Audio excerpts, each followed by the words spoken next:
What do you think are some of the things that the pro-life movement, should be aware of about the foster care and adoption systems, and especially as someone who was raised in this traumatic childhood home, who was a foster child, who was then adopted? What do you wish the pro-life movement would do more of, or maybe do less of?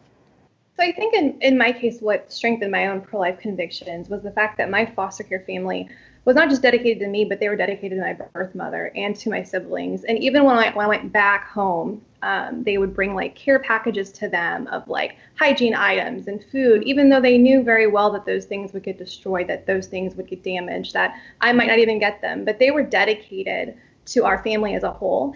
And I think, like DJ was saying, the goal of foster care, and we need to remember this, is reunification. And unfortunately, that doesn't always happen. And when it does, we need to find ways to speed up the process for kids who are waiting ready to be adopted, so they don't age out of the system, so that we can find families for them that can take them in and have the permanent adoption provides, which I'm a big advocate for myself.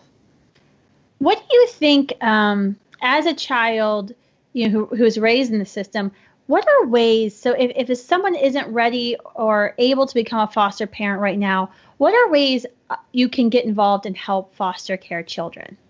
Sure. So there's something called respite care, where you can take in a foster care child for another family that has them, so they can get a little break and kind of connect together. Another thing is called Casa, court-appointed advocates for foster care kids. That's another thing you can do to support foster care kids in the judicial process and the process before the court system. You can also just get involved in providing practical items to families. And a lot of people come to me and say, I can't take in a foster kid right now. I'm not prepared for that. My family isn't prepared for that. But there's a plethora of other things you can do to support a foster care family, just by helping them out with their regular needs.